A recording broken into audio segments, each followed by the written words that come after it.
Bom,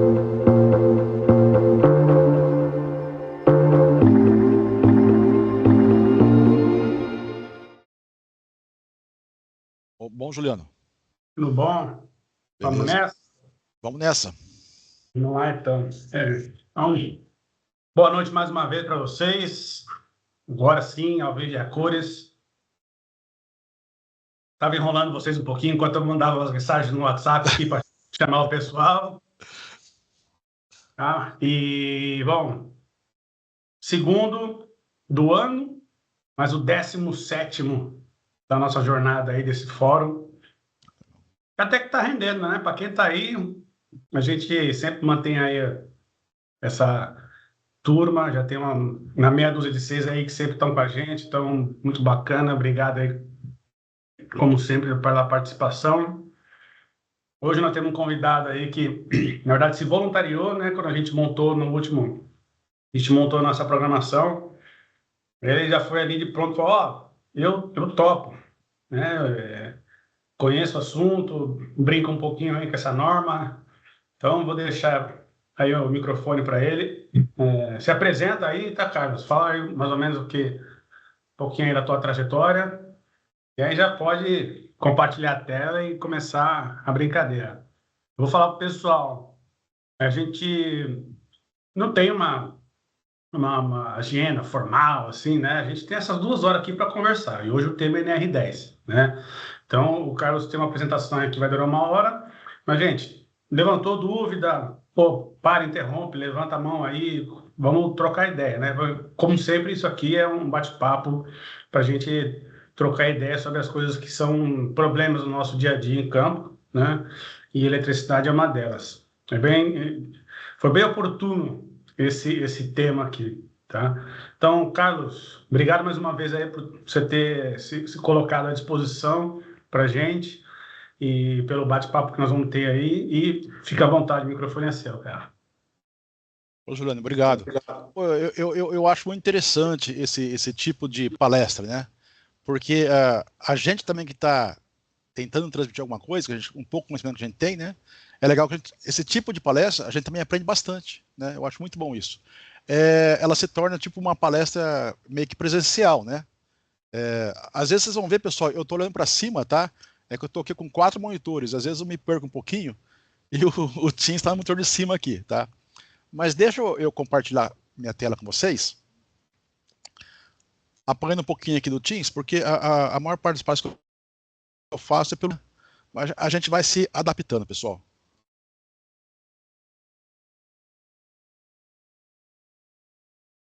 É isso. Tá aparecendo. Tá aparecendo aí, Juliano? Legal? Já. O som tá bom? Tá ok. Dá para ver aqui, perfeito. Legal. Bom, então isso aqui ela é uma programação, né, de fórum, saiu do trabalho de Telecom, né? E hoje a gente vai falar um pouquinho sobre a nossa NR10, né? Eu tive já experiência em campo também, já em provedores de internet, né? Já fui responsável técnico de alguns provedores de internet também. Já trabalhei em campo também, lançando fibra. Já instalei antenas também, né? De telecom, né? E assim vai o dia a dia. E eu gosto de colocar umas imagens aqui, ó, para também, apesar de ser um treinamento de NR10, né? Eu chamo atenção para vocês também focarem também hoje em dia, principalmente quem da área técnica, né? Na parte da inteligência artificial. Porque hoje ela está como parceira nossa, né? Então tem vários robozinhos aí que auxiliam a gente no nosso dia a dia. Então eu sempre vou colocar alguma imagem feita pelo ChatGPT, né? E vou chamar a atenção de vocês para falar, ó, pelo menos use um pouquinho isso aí para aprender o que é isso, né? Porque quem não estiver usando aí hoje em dia já a inteligência artificial em alguma atividade, alguma função, vai no futuro virar escravo, né? E não vai ter ela como parceira sua, tá ok? Caso aconteça, tá, de cair a minha conexão, eu peço para que vocês permaneçam como estão, que eu tenho aqui links de redundância, tá? Aí é só mudar a chavinha aqui, que eu consigo voltar aqui com vocês. O cronograma dessa apresentação do NR10, né? Eu vou fazer uma pequena apresentação da minha pessoa agora no começo. Depois, eu quero ver com vocês também alguns conceitos jurídicos, né? Porque muitas vezes a gente fala assim, pô, a NR10, mas eu sou obrigado a seguir a NR10? Por que eu sou obrigado a seguir a NR10? Quem que me obriga a seguir a NR10? Né? E outras normas técnicas, eu também sou obrigado a seguir? E da onde que veio o NR10? Da onde que veio? Da onde vieram as normas regulamentadoras? Então a minha ideia com vocês hoje é passar o mínimo do mínimo do mínimo de alguns conceitos jurídicos, né, para vocês entenderem da onde foi que surgiu essa tal de NR10, né, e qual que é a função dela hoje para a gente que trabalha na parte de elétrica. Né. E eu quero explicar para vocês se ela tem ou não força de lei. E por que ela tem força de lei, tá ok? A gente vai ver também alguns conceitos da NR10, algumas aplicações da NR10, aplicações do dia a dia mesmo, né? Tanto na aplicação da NR10 parte residencial, aplicação da NR10 na parte comercial, a NR10 na parte industrial, e por que não também um pouquinho da NR10 na parte de telecom, na parte de antenas, né? Onde encaixa a NR10 numa torre de telecomunicações? Onde eu vou usar ela? Para que eu vou usar ela? Ok? Depois a gente vai ver uma coisa que é um dilema, né? É um dilema para todo mundo isso aí. A NR10 versus a periculosidade. Né? E eu espero poder elucidar alguns mitos aí, né? Que as pessoas às vezes têm sobre realmente a periculosidade vinculada, né? Especificamente a NR10. Porque a periculosidade, ela é NR16, né? E a insalubridade é NR15. Mas a NR16, ela remete à NR10, né? Quando a gente vai ver a periculosidade pela parte de elétrica, né? Então a gente vai ver uma coisinha nesse sentido. Aí eu quero passar para vocês alguns dados estatísticos, né? Onde realmente ocorrem problemas com a parte elétrica. Onde é? É na nossa residência? É numa torre de telecomunicações? É numa indústria? Onde que é o principal?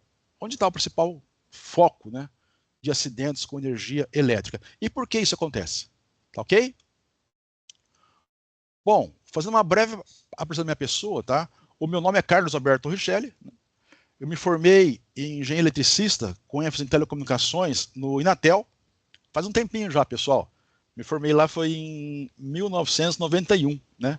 Me formei em 91, entrei lá em 86, né? Mais 5 anos. Me formei lá em 91. Aí eu fui trabalhar um tempo no Banespa, na parte de... Na época não tinha internet, né? Na época era REMPAC, protocolo X25. Então eu fazia parte de proteção, instalação do banco, né? Na época eu viajei aí, conheci todas as cidades, praticamente, eu acho que 99% das cidades do estado de São Paulo, né? A gente ia até uma agência do Banespa para fazer o levantamento, via o que precisava para fazer a ativação, colocar essa agência no ar, né, online, e ativava a agência, né? Muitas vezes aqueles modem 1200, né? 2400, na época esse Paradigm 9600, né? Custava o preço de um prédio inteiro, né? Hoje em dia nem tem mais, né? Aí depois acabei fazendo uma pós-graduação em segurança do trabalho pela PUC Minas. Fiz uma MBA em Informática Forense Digital também, pelo IPOG, e também estou fazendo agora uma pós-graduação em inteligência artificial, tá? A minha principal ocupação hoje, eu atuo como perito judicial, tanto na área trabalhista, né, no TRT15, onde eu faço perícias na área de insalubridade, periculosidade, na NR15 e NR16, né, e também me chamaram para fazer também a parte de computação, né, no TRT15 também. Então eu faço também a parte digital também no TRT15.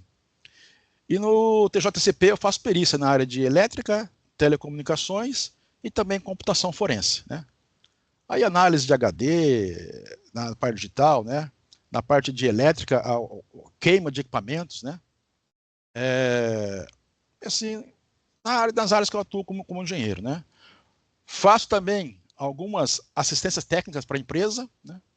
Mas o problema meu é que eu não sei, tipo assim, puxar a sardinha para quem está me pagando. Não sei se é um defeito meu ou uma qualidade, mas eu, para atuar como assistente técnico, eu peço o processo para a empresa, dou uma lida nele, falo, pô, essa empresa tem razão. Ou então o reclamante, né, pô, ele tem razão. Se ele realmente tiver razão no que ele está falando, eu pego para atuar como assistente técnico. Agora, caso contrário, né, a pessoa não me contrata, porque eu falo, ó, você vai perder. É melhor você fazer um acordo com essa pessoa, né? Já aconteceu de ir fazer uma assistência técnica para uma empresa lá, uma pessoa, e ela tinha um funcionário que trabalhava organizando o showroom da empresa, na parte elétrica, né? E esse colaborador entrou com uma ação contra essa empresa querendo periculosidade. Essa empresa, ela quis me contratar para ser assistente técnico dela. Fui visitar a empresa, mas aí eu descobri que eu seria o perito, né, dessa ação. Aí cheguei e falei, eu não posso pegar a assistência técnica porque eu vou ser o perito dessa ação. Mas realmente o funcionário tem direito à periculosidade sim, porque ele está trabalhando com energia elétrica, né? Eu perdi a assistência técnica e perdi a perícia, porque ela fez acordo. Quer dizer, então, eu acho que às vezes eu falo demais, né? E é mania, né? Eu sou professor também, já dei aula aí na Unip, no curso de pós-graduação pessoal, em algumas faculdades, em outras faculdades também. Já fui coordenador também de curso de elétrica. Então, a gente fala demais, né? E principalmente já é um giz na mão, então, né? Acho que tem gente que nem sabe o que é giz mais, né? Mas se tiver um giz na mão aí, não tem como, né? Aí você fala pra caramba mesmo. E eu sou palestrante também e dou alguns treinamentos, tanto da NR10, né, o treinamento básico, e também do CEP. Também dou treinamento também de NR18, parte de construção civil, né, obras, né, a parte também de NR35, trabalho em altura. Lembrando que esses treinamentos também tem esses treinamentos também tem aquela mística, né? É online ou é presencial, né? Bom, a NR35 é um treinamento que tem que ser online, não tem como, né? Trabalhar em altura. Agora a NR10 ela pode ser uma parte online, né? Mas tem que ter também a parte presencial, né? Às vezes quando tem algum problema de acidente, vamos dizer assim, a primeira coisa que eu peço uma perícia, né, é a certificação. E quando vem aquela certificação para mim pura online, eu simplesmente descarto ela, né? É como se não existisse a certificação para mim, né? Tá ok? Cadê meu mouse? Faz também parte da APGESP, né? Associação dos Peritos Judiciais do Estado de São Paulo, e também da PECOF, Associação Nacional dos Peritos em Computação Forense. E também eu fui inspetor do CREA São Paulo, né? Eu fui inspetor de 2004 até o começo do ano agora. Eu larguei a inspetoria, né, do CREA, estava com muito serviço mesmo, muita correria, então eu não tive como continuar como inspetor do CREA. Então eu saí fora e estou atuando hoje mais como na área pericial mesmo, né, como perito e como assistente técnico. E algumas palestras, né? Eu ainda ministro palestras, né? Como essa, por exemplo, para o CREA São Paulo, né? Então eu tenho aí para esse mês mês que vem são 23 palestras, né, para ministrar em associações de engenheiros do CREA, né? Então essa pessoa sou eu. E para quem não me conhece, isso aqui sou eu, ó. Na época eu estava barbudo, né? Tava sem namorada, agora a minha namorada ela já fez tirar a barba, né? Você começa a namorar, tem que tirar a barba, não tem jeito, né? Beleza, pessoal, me apresentei, eu acho que deu para ter uma noção de quem eu sou, o que eu faço, o que eu trabalho, né? E a minha intenção aqui é realmente poder colaborar um pouquinho, transmitir um pouquinho de conhecimento que eu tenho para vocês, né? Agora, um grande questionamento, pessoal, que eu faço é o seguinte: por que nós somos obrigados a seguir as NRs? Simplesmente a pessoa vem para mim e fala assim, ó, tá aqui a NR10, o texto é esse, lê ele e segue. Por que isso, né? Para a gente descobrir isso, pessoal, a gente tem que mergulhar um pouquinho em alguns conceitos jurídicos, tá bom? É bem simplesinho. Eu dei essa palestra aqui já na OAB e tem um desenho na frente aqui que o pessoal, eu achei que o pessoal fosse me criticar, mas daqui a pouco a gente vai chegar lá e vocês vão entender o que é isso aqui certinho. Primeiro passo aí, pessoal, é a gente entender o que é lei, né? O que é lei, pessoal? O que é uma lei, né? Eu falo, a gente vive uma sociedade. E para ter harmonia na sociedade, existem algumas regras, né? Algumas normas. Não são normas técnicas, né? Mas normas em geral. E essas normas elas têm que ser seguidas, né? Quer dizer, senão vira tudo bagunça. Então, lei é um conjunto de normas e regras que devem ser seguidas por uma sociedade. Tá ok? E o que é decreto, pessoal? A gente vai falar decreto, lei. Bom, decreto é alguma coisa que regulamenta uma lei existente. E portaria? Na teoria, né, é um documento administrativo de qualquer autoridade pública que contém instruções de como a lei deve ser seguida, né? E existe uma hierarquia entre lei, decreto e portaria, que a gente chama da pirâmide Hans-Kelsen, né? E essa pirâmide, ela cita que a nossa Constituição Federal é o topo da pirâmide. É a nossa lei máxima, a Constituição Federal. A gente vai entender daqui a pouquinho porque eu estou falando tudo isso para vocês, tá? Aguenta um pouquinho aí. Depois, no nível hierárquico, né, vem a lei, depois vem o decreto, depois vem as portarias, tá bom? Esse desenho aqui, ó. Eu mostrei esse desenho aqui na OAB uma vez que eu fui dar uma palestra sobre insalubridade e periculosidade. E o pessoal, falei, a pessoa vai dar risada, mas o pessoal gostou. Por quê? A gente entende direitinho o que é lei, decreto e portaria, através dessa receitinha de bolo. Como assim, doutor Richelle? Como assim eu vou aprender isso aqui? É o seguinte, ó. Por exemplo, eu falo, Juliano, faz um bolo para mim, Juliano.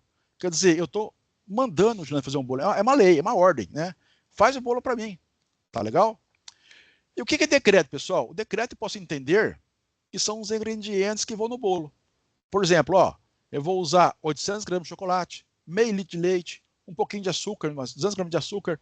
Os ingredientes que compõem esse bolo é o meu decreto, tá ok? E os procedimentos com que eu vou fazer o bolo é a minha portaria. Ou seja, pega o liquidificador, coloca meio litro de leite, adiciona a farinha, coloca o sal, coloca os ovos. Esses procedimentos é a portaria.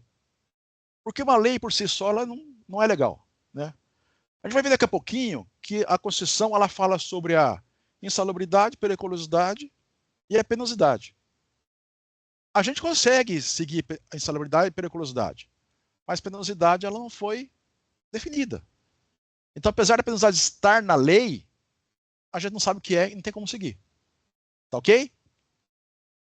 Dando sequência aí, então a Constituição Federal é a lei máxima do nosso país, né? E a nossa é de 1988.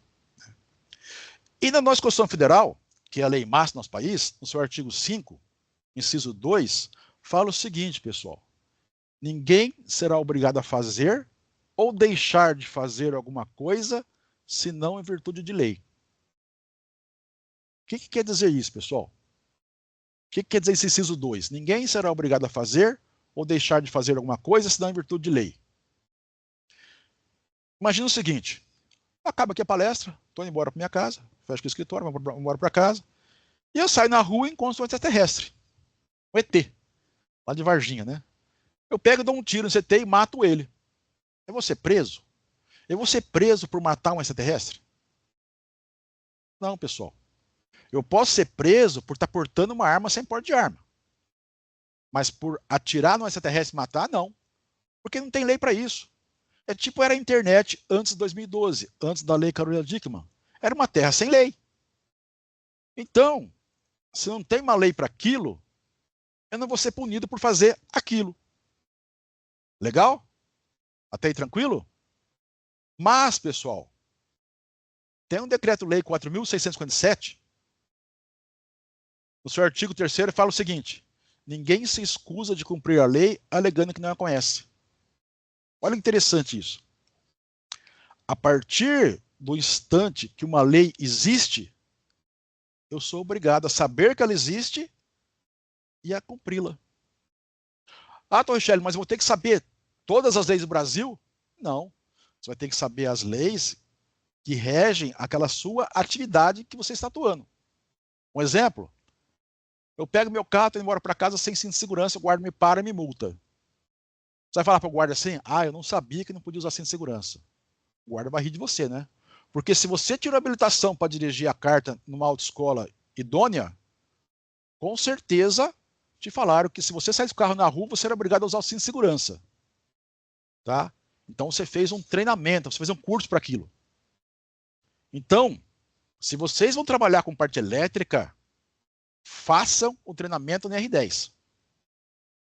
Porque no treinamento de NR10, vocês vão ver todas as leis que envolvem a parte elétrica. Que você tem que conhecer e seguir. Tanto as leis, como as normas técnicas também. Então, se eu vou trabalhar em altura, faça o treinamento NR35. Trabalhe em altura. Porque lá no treinamento você vai aprender todas as leis que regem o trabalho em altura. Todas as normas da ABNT que seguem a trabalho em altura. Por quê? Porque se uma lei ela existe, eu sou obrigado a saber que ela existe e devo cumpri-la. Beleza? Estamos chegando lá. Então, a criação das NRs, das normas regulamentadoras. Na Constituição Federal também cita no artigo 7º, né, que são direitos dos trabalhadores urbanos e rurais, além de outros que visem a melhoria de sua condição social, inciso 23, adicional de remuneração para as atividades penosas, insalubres e perigosas. Né? Então, a partir daí, tem um decreto-lei 5.452, 1º de maio de 43, que criou a CLT. O que é CLT, pessoal? É a consolidação das leis do trabalho. Pegaram todas as leis do trabalho que existem, colocaram num livrinho e chamaram de CLT. Livrinho não, um livrão, né? Que quem não sabia porque 1º de maio é feriado, né? Tá aqui, ó. 1º de maio é feriado porque foi a data da criação da CLT. E nessa criação da CLT, no capítulo 5, já se falava alguma coisa sobre higiene e segurança do trabalho. Depois, em 77, veio a Lei 6.514, que alterou o capítulo 5 da CLT e criou mais algumas seções. Entre elas aqui, pessoal, olha que interessante, ó, na CLT, seção 9 das instalações elétricas. Olha só, isso aqui me lembra um pouquinho uma norma, uma NR. Olha aqui, ó, essa seção 9 aqui, ó, das instalações elétricas, me lembra alguma coisa de uma NR que a gente vai ver daqui a pouquinho, tá bom? E por que surgiram as NRs, pessoal? Porque o artigo 200 da CLT falou que o Ministério do Trabalho deveria regulamentar, ensinar como funciona os artigos CLT. Então, em 78, dia 8 de julho de 78, o Ministério do Trabalho aprovou a portaria 3.214, que regulamentou as normas regulamentadoras pertinentes à saúde e segurança do trabalho. E o que são as NRs? O que são as NRs que foram regulamentadas? São as normas criadas para nos ensinar a cumprir o que cita a CLT. É tipo uma portaria, né? Ela vai ensinar como seguir a lei. Ok? São as NRs. E quem que tem que seguir as NRs? Toda empresa regida pelo CLT. E, por jurisprudência, toda empresa. Até pouco tempo atrás, a prefeitura, por exemplo, que é um órgão público, tinha as leis dela, as normas dela. Mas hoje ela também segue as NRs, por jurisprudência, né? Ok? Então, toda empresa é obrigada a seguir as normas regulamentadoras, tá? E quem que elabora as NRs? As NRs são elaboradas por um sistema chamado sistema tripartite, né? É formado por representantes do governo, trabalhadores e empregadores. E por que elas são criadas? Por que elas são alteradas? Um exemplo, né? Tem uma atividade, trabalho com elétrica, eu tenho que ter uma norma para regulamentar isso. E aí se criou-se a NR10, né?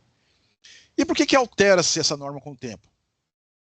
Inclusive a NR10 foi alterada recentemente. Ela não foi ainda emitida, mas ela já passou por consulta pública e está aprovado já. Era para ter saído um pouquinho antes da pandemia, mas veio a pandemia e ela não saiu, seguraram. Está segura, mas está pronta para ser publicada, né? Até então ela não foi publicada. Mas por que então que tem essa alteração? Alguém já viu a contemplação de carro elétrico na NR10 atual? Não tem, pessoal. A NR10 atual não contempla a parte de carro elétrico. Arco voltaico não contempla também. Manda procurar normas internacionais. A nova NR10 já traz isso, tá? E uma coisa interessante da nova NR10, que eu tive dando uma lidinha no texto, é que os treinamentos da NR10 que vão ser ministrados agora, eles não vão ser mais ministrados em salas de aula. Eles vão ser ministrados no próprio local de trabalho do colaborador. Eu achei muito legal isso. Quer dizer, você vai dar uma NR10 para alguém, um treinamento, você vai até a empresa da pessoa e ministra naquele local. Vinculado ao que a pessoa faz, né? Então não vai ser mais assim, colocar 20 pessoas na sala de aula e dar NR10 e certificar todo mundo. Não. Vai ser uma coisa um pouquinho mais... O buraco vai ser um pouquinho mais embaixo, tá? Então aqui é a portaria, né? A carinha da portaria 3.214, né? Na época aqui foram 28 NRs, né? Aí depois passou para 36 NRs, sendo que depois saiu a NR37, né? Segurança e Saúde em Plataforma Petróleo, 2018. A mais recente, que entrou em vigor agora em janeiro de 2024, né? Já faz um ano já, pessoal. Eu lembro quando eu falava disso aqui, falava que ia entrar em vigor, já faz mais de um ano, o tempo passa muito rápido. A NR38, né? parte de limpeza urbana. A NR2, né, ela foi revogada, né? A NR27 também foi revogada, né? A NR9, que antigamente era PPRA, passou para PGR. A NR18 também, que era PCMAT, né? O documento que a gente fazia também passou para PGR. E a nossa aqui, que a gente vai ver hoje, né? A nossa NR10. Ok? Só uma curiosidade. Dentro das NRs também existe uma hierarquia. Quando você vai trabalhar numa empresa, quando você entra para trabalhar numa empresa, independente do que você vai fazer, você tem que seguir as normas gerais. Entre elas a NR1. Ok? A partir do instante que você define que você vai trabalhar com elétrica, você tem que fazer uma outra norma, a NR, uma norma, que são as normas especiais. Entre elas, a NR10. E quando você vai trabalhar com elétrica e uma construção civil, você faz o que a gente chama de normas setoriais. No caso, a NR18. E a NR setorial, ela se sobrepõe à especial, que se sobrepõe à geral. Tá ok? Só título de curiosidades aqui. E aqui, quem quiser pesquisar mais, né? Tem aqui essa apresentação depois, eu não sei se o Juliano passa para vocês, mas na apresentação tem todos os links, tá? Então vocês podem tirar as informações também. Então tudo isso que estou falando para vocês aqui hoje, não é o Carlos Alberto Ochoa está falando. Eu estou simplesmente transcrevendo a lei para vocês. Tá ok? E uma curiosidade, né? A primeira lei sobre insalubridade é de 1936. E a primeira lei sobre periculosidade é de 1955, né? Depois você dá uma lidinha isso aqui para ter, né? Então as normas regulamentadoras têm força de lei. Por quê? Porque elas vêm da nossa Constituição Federal. Olha só. Lá do inciso 23, o artigo 7º da Constituição Federal falava que tinha que ter remuneração a agentes insalubres perigosos. Aí teve a CLT. Aí a Lei 6.514 alterou o capítulo 5 CLT. O artigo 200 da CLT falou para o Ministério do Trabalho regulamentar os artigos para ver como que seriam seguidos, né? Colocar valores nele, colocar, né? Ver como se comportariam esses artigos, né? Aí foi criada a portaria 3.214, que regulamentou esses artigos da CLT e criou as NRs, né? Então está aqui a NR10. E uma curiosidade agora, pessoal. E as normas da ABNT? Elas têm força de lei também? As normas da ABNT, elas são obrigadas a serem seguidas? E aí? Pessoal, é o seguinte. A partir do instante que uma NR cita uma norma da ABNT, essa norma da ABNT passa a ter força de lei. No treinamento da NR10, cita-se que a gente tem que explanar e seguir a 5410. A partir desse instante, a norma NBR da ABNT 5410 passa a ter força de lei. Então, por si só, as normas da ABNT não têm força de lei, tá ok? Mas a partir do instante que elas são citadas, elas passam a ter força de lei, pessoal. Tá ok? Bom, vamos seguir em frente. Então, alguns conceitos da NR10, né? Segurança em instalações, serviços em eletricidade, que é o foco nosso aqui hoje. Nós aprendemos já da onde que veio a NR10, nós aprendemos por que ela tem força de lei. Vamos dar uma olhadinha nela agora, tá ok? Então, o que que é a NR10? É uma norma regulamentadora que trata dos requisitos para garantir a segurança de quem trabalha indiretamente, próximo. Presta atenção, pessoal. Para quem trabalha indiretamente, próximo ou diretamente com energia elétrica, eletricidade. Ou seja, todas as pessoas envolvidas com a parte elétrica têm que ter NR10. Ok? Tem que seguir a NR10. E aqui embaixo eu cito as leis e as portarias que obrigam a fazer isso. Tá bom? E quem que pode trabalhar na presença da energia elétrica, pessoal? Quem que pode trabalhar com energia elétrica? A Lei 6.514, que alterou o capítulo 5 do CLT, ela cita na sua seção 9 o seguinte, das instalações elétricas. No seu artigo 180, presta atenção, somente profissional qualificado poderá instalar, operar, inspecionar ou reparar instalações elétricas. Alguém já recebeu um eletricista na sua casa e perguntou se ele tinha NR10 ou se ele era qualificado? O que é qualificação, pessoal? O que é profissional qualificado? Nós temos profissional habilitado, qualificado, capacitado e autorizado. O qualificado aqui citado é aquele que fez um curso técnico ou de engenharia, ou fez um Senai, um Senac, algum curso de elétrica reconhecido pelo MEC. Essa pessoa ela é qualificada. Essa pessoa pode trabalhar com energia elétrica de acordo com a Lei 6.514. Agora, o profissional habilitado, aquele que além de trabalhar com energia elétrica, pode fazer laudos técnicos, é o profissional habilitado, aquele que foi qualificado por uma instituição de ensino reconhecida e pertence a um conselho de classe. Essa pessoa pode fazer um laudo, por exemplo, técnico, né? Qualificado não pode. Tem que ser habilitado. Tá ok? Isso aí, para quem quiser dar uma olhadinha depois, né? A própria NR10 traz no seu corpo, no seu texto, na norma, o que é habilitação, qualificação, capacitação e autorização, né? E aqui, ó, a gente falou agora, né? Qualificado é considerado qualificado aquele que comprovar a conclusão de curso específico na área de elétrica, reconhecido pelo Sistema Oficial de Ensino. E o habilitado é o qualificado e com registro no competente conselho de classe. No caso do engenheiro, né? O CREA. O engenheiro, para ser habilitado, tem que pertencer ao CREA. Tá ok? Aqui, por exemplo, nós temos alguns conselhos de classe. Quando a pessoa é engenheiro, para ser habilitado, tem que pertencer ao CREA. Quando a pessoa é arquiteta, né, para ser habilitado, tem que pertencer ao CAU, Conselho de Arquitetura e Urbanismo, que os arquitetos e os técnicos saíram fora do CREA, né, abriram o conselho deles. E para o técnico poder fazer um laudo também, né, ele tem que ser qualificado e pertencer também a um conselho de classe, que é o CRT. Lembrando que todo trabalho feito, inclusive projetos, deve vir acompanhado de uma responsabilidade técnica. Então, se o cara é engenheiro, ele dá um curso de NR10, ele tem que recolher uma RT, anotação, responsabilidade técnica, sobre esse treinamento.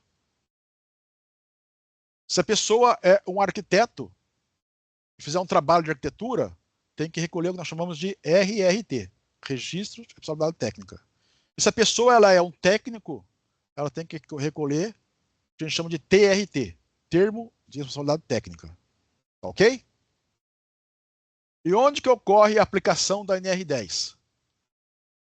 Sua aplicação ocorre em todas as etapas de geração, transmissão. Vamos ler a norma mais fácil, né?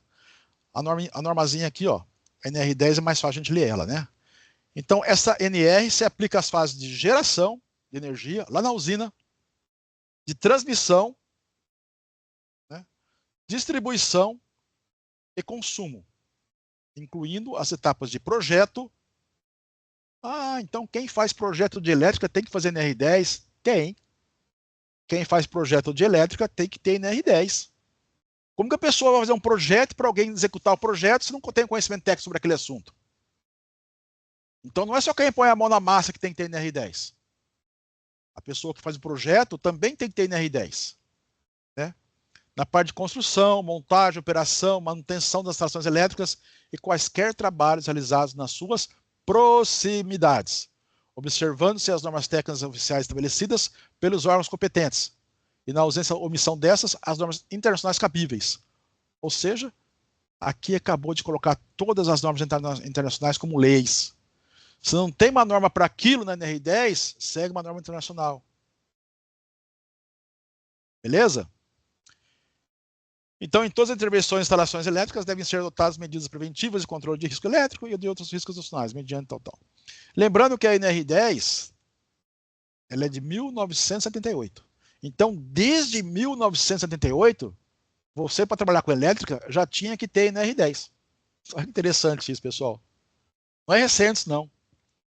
E apesar dela ser de 78, né, ela sofreu algumas alterações, né? Teve uma alteração em 83, 2004, 2016, 2019, né? E teve uma recente agora que ainda não foi publicada, tá ok?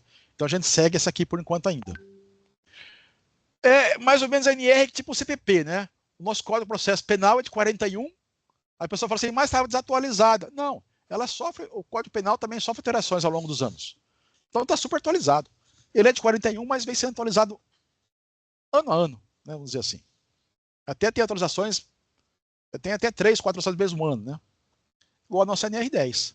Ela vem sofrendo atualizações aí, ó. E o que é proximidade? Trabalho, proximidade de energia elétrica. Trabalho em proximidade do trabalho durante o qual o trabalhador pode entrar na zona controlada. O que é zona controlada? O que é zona de risco? Vamos ver aqui, é mais fácil. Eu tenho uma tabelinha aqui, pessoal, de tensão, né? A tensão residencial nossa aí, 127 volts, 220 volts. Ou 380 em algum lugar, né? Vamos por aí, 127 volts. Então, a tensão da faixa de 0 de 50, né? Que é baixa tensão já parte a partir de 50 volts, tá?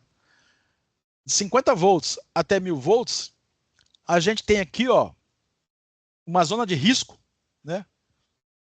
Que aqui, ó, esse pontinho aqui, pessoal, é um ponto não segregado. É tipo assim, é uma tomada da parede que está aberta. É um fio desencapado, tá bom? Então, se por esse fio aqui, ó, a gente fez um corte, né?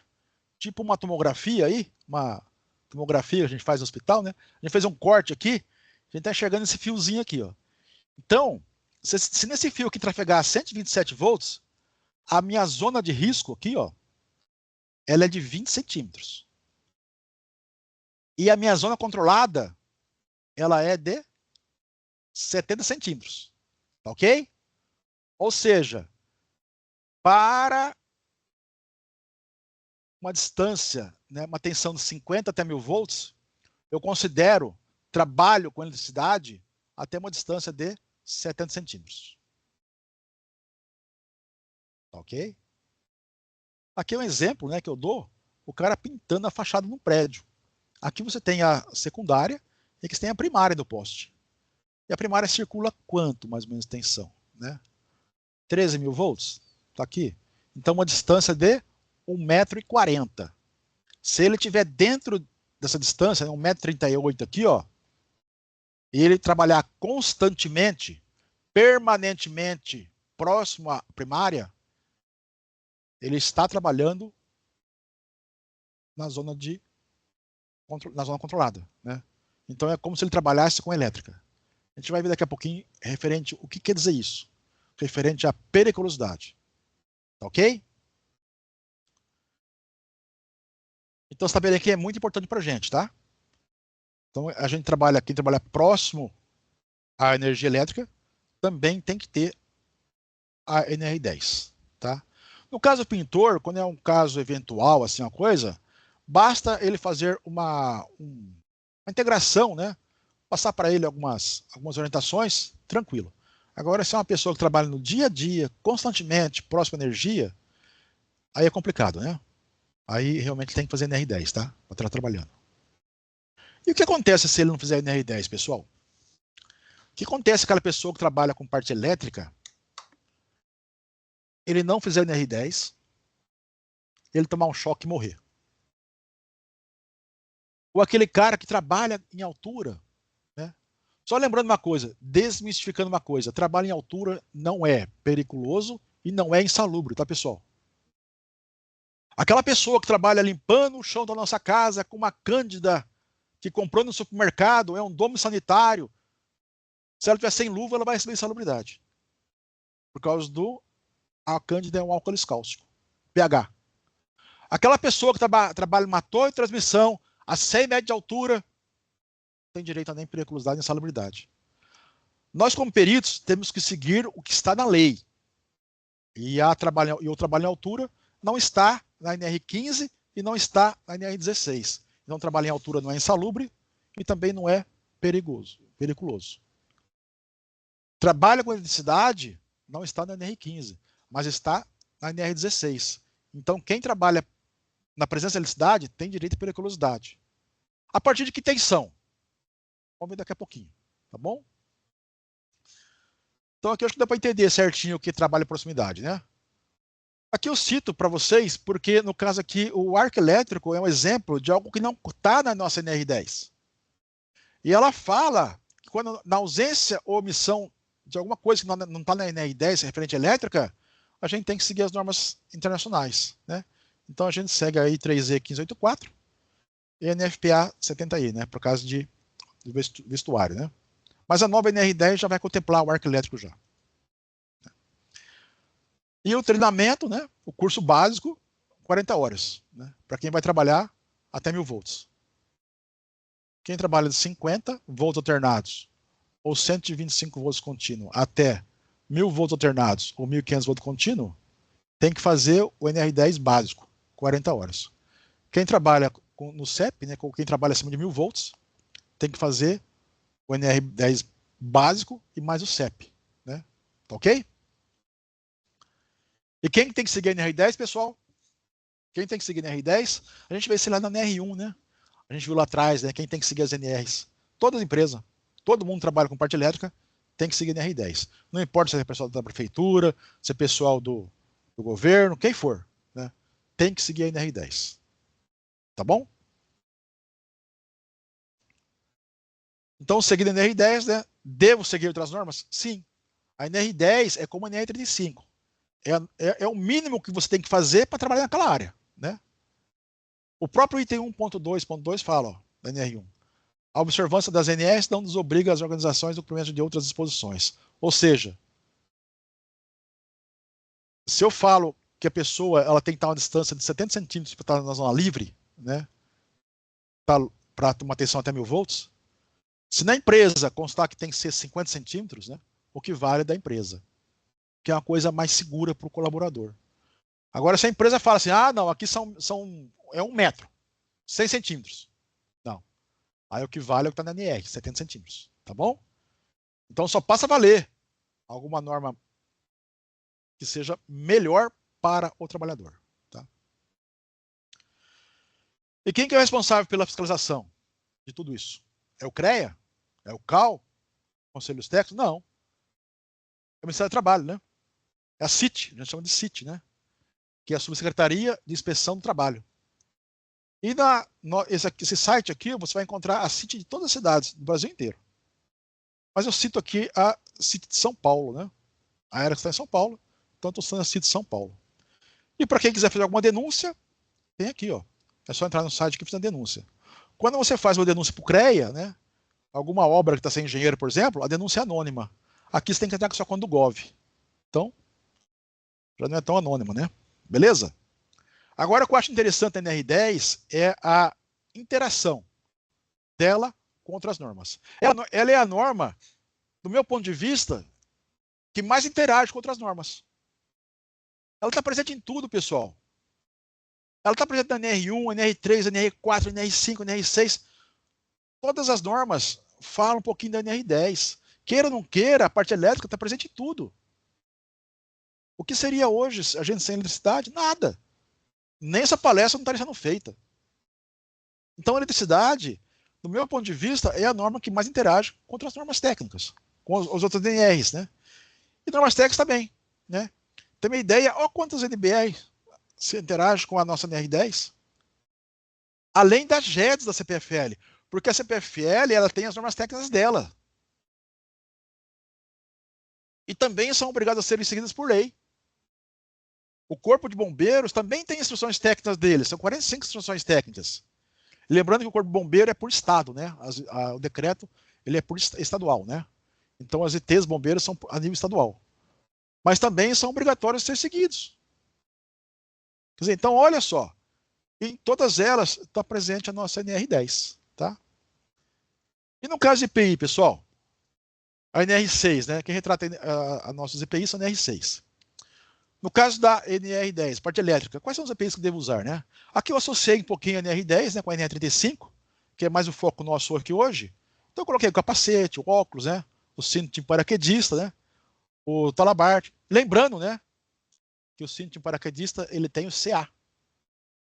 E todo EPI para ser considerado como entregue tem que ter CA. Só que o meu Talabart, meu Trabaqueda não tem CA. E aí? É por isso que é obrigatório usar a mesma marca. Porque quando você pega o CA do cinto de paraquedista, ele vai dizer qual Trabaqueda, por exemplo, você tem que usar. Né? Então, quando você compra um cinto de paraquedista, vai comprar um Talabart ou um Trabaqueda, tem que ser da mesma marca, tá? Por causa desse motivo. Né? Então tem aqui o óculos de segurança, botina, né? Tem o abafador aqui, né? E assim por diante. Esse site aqui embaixo ó, é o melhor site que eu acho para você ver para que serve o EPI, né? Lembrando que a validade do EPI não é definida pelo CA. A validade do EPI quem define é o fabricante.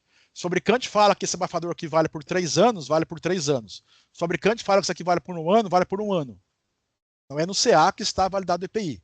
A validade de tempo de uso do EPI está no manual dele, do fabricante. Tá ok? Bom, para a parte de elétrica, nós temos alguns tipos de luvas, né? Para utilização. Essas luvas, ela tem algumas classes. Aí depende da tensão que você vai trabalhar, né? Por exemplo, classe 0, né? A tensão de ensaio de 5.000 volts, tensão de 30.000 volts e vermelho, né? Então ela tem essa marcação aqui nas luvas, né? Tipo isso aqui, ó. Ela tem a marcaçãozinha aqui, ó.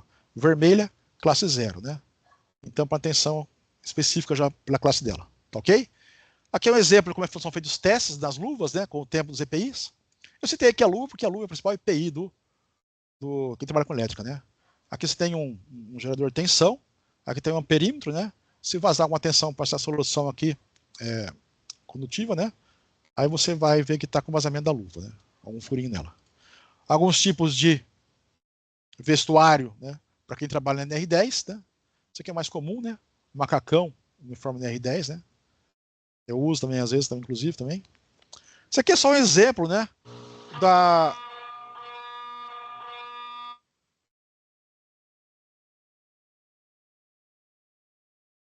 Isso aqui é só um exemplo, né? Do anti-chama, né? Isso aqui ele tem anti-chama, isso aqui não tem. Vocês viram como funciona, né? Passar aqui rapidinho. Isso aqui é um macacão anti-chama. E temos também o capacete, né? A forma do capacete. Os tipos, né? Tem capacete com aba total, capacete com aba frontal, né? E sem aba. Sem aba é para quem trabalha em altura, tá, pessoal? É o tipo 3. Esse capacete aqui é utilizado para quem trabalha em altura, tá ok? Aí tem as cores do capacete, que não existe uma lei para isso, né? Mas geralmente segue esse padrãozão aqui, né? Que tá aqui. O azul para pedreiro, visitante amarelo, engenheiros, técnicos branco, né? Assim por diante. Bombeiro vermelho, mas não tem uma lei para isso, não. Cada empresa tem a sua regrinha, né? E para quem trabalha com elétrica, né? A gente sabe que tem um capacete aí que tem que ser classe B, né? A gente tem que usar capacete com classe B, que protege aí até 30 kV de tensão. Tá? Aqui são os EPIs utilizados, normalmente, para trabalho em altura, né? E para estar com elétrica também. E aqui são os EPCs, né? Tem até uma zebrinha aqui, né?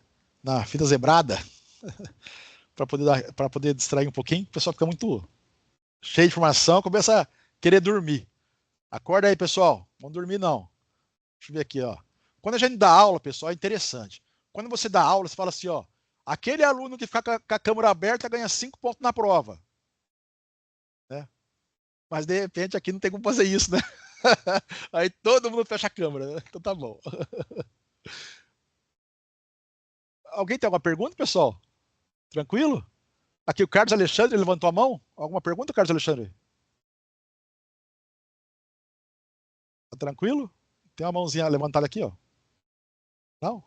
Bom, se alguém tiver uma pergunta, pode abrir o microfone aí e dar sequência, falar. Põe a boca no trombone aí, tá bom? Não vamos levar dúvida para casa, não. Uma pergunta, Juliano? Não, tranquilo. Manda bala. Beleza, então vamos lá. Bom, aqui também eu gosto de citar também a NR26, né? Que é a parte de instalação de segurança. Às vezes você vai dar treinamento de NR10 na empresa, você fala assim, se der uma emergência aqui, onde vocês vão? Não sei. Que rádio você chama nesse HT seu? Que canal você chama? Não sei também. Então, quando você for uma empresa, pessoal, a primeira coisa que pergunta é, onde fica o ponto de encontro para caso de emergência, né? Aqui são as classificações de alguns agentes, né? Físicos, químicos, biológicos, ergonômicos, né? Mecânicos também, né? Se algum dia vocês entrarem numa empresa e ver uma mapinha disso aqui na empresa, lendo isso aqui, vocês vão saber o que quer dizer cada bolinha disso aqui, né? Cada agente que é. Então, aplicações da NR10. Tá? Eu falo que a NR10, pessoal, é uma norma multissetorial. Por quê? Porque ela está presente em todos os setores. Tanto no setor residencial, comercial, como industrial. Né? Por que isso? Porque choque, pessoal, choque é tudo igual. Você tomar um choque na sua casa, tomar um choque na indústria, tomar um choque no comércio, tomar um choque lá em cima da torre, é tudo igual. Vai dar choque do mesmo jeito. Né? Você vai sofrer as consequências do mesmo jeito. Choque é tudo igual. Né? E tem uma ideia, fala assim, mas é só uma corrente alta que tem problema, né? Não, olha que interessante isso, ó. Uma corrente, pessoal, de 1 a 3 miliamperes já é perceptível já. Uma corrente de 3 a 10 miliamperes, eu falo corrente, porque a gente tem a tensão e a corrente, né? Que gera nossa potência. Mas o que circula pela nossa pele, pelo nosso corpo, para dar o choque, é a corrente, tá? A diferença de tensão, a DDP, né, faz com que haja uma DDP, uma diferença de tensão entre dois pontos, e a corrente circula pelo nosso corpo, tá? Então, quando pelo nosso corpo circula uma corrente de 3 a 10 miliamperes, a gente chama de eletrização, né? De 10 miliamperes, tem o que a gente chama de tetanização, ou seja, já contrai os músculos. Então eu falo o seguinte, se um dia você for testar um fio para ver se tem eletricidade ou não, você bate a mão ao contrário, para fechar a mão. Não bate a mão assim não, para fechar a mão assim você vai ficar grudado. Bate a mão ao contrário. Mentira, né, pessoal? Você vai usar um multímetro, né? Ou vai usar um teste, não vai usar a mão para poder testar. Mas, bate a palma da mão, que fecha para cá. Se bater assim, ó, vai fechar aqui, você está ferrado. Bom? Então tem aqui 10 miliamperes, né? Tetanização, 25 miliamperes já dá uma parada respiratória, né? Aí é interessante você saber fazer a RCP, né? A massagem cardiorrespiratória. De 25 a 30 miliamperes, né? Tem a asfixia. Pessoal, de 60 a 75 miliamperes já dá uma fibrilação ventricular. Então, olha como a corrente é baixa. Tudo depende se está corpo molhado, se não está, né? Tem um caso aí que eu peguei recentemente, um cara estava lavando a piscina, caiu a vapor da piscina e morreu eletrocutado. É assim que acontece. Não tinha DR, né? Que é obrigatório por lei. Né? Bem, então o choque elétrico pode passar por várias partes do corpo, né? Então pode passar aqui, circulando pelas pernas, né? Sempre passar pelo coração, pode passar pelo coração, nesse sentido aqui, né? Eu prefiro que passe pelo meu coração, né? Bom, a gente tem dois tipos de choque, tensão de toque e tensão de passo, né? Tensão de passo é quando cai uma descarga atmosférica, né? E no chão fica aquela diferença potencial.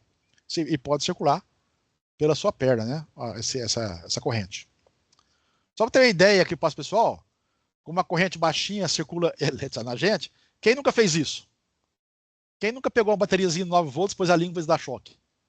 E corrente mínima, né? Passa pelo corpo. A sorte de vocês é que ela não consegue segurar essa corrente, né? Muito tempo.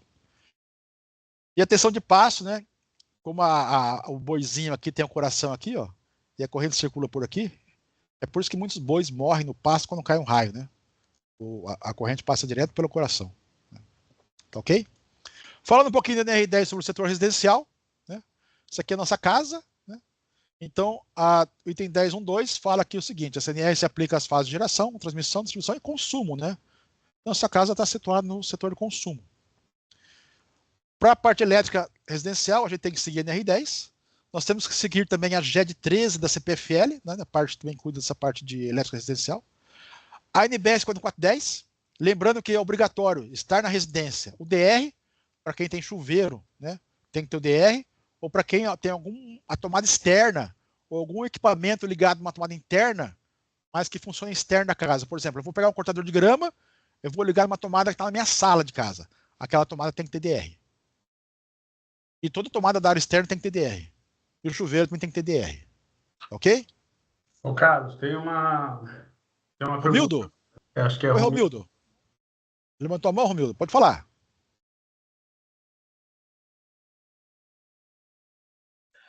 Eu apertei sem querer, pode dar continuidade, filho. Legal, Romildo. Beleza, vamos lá.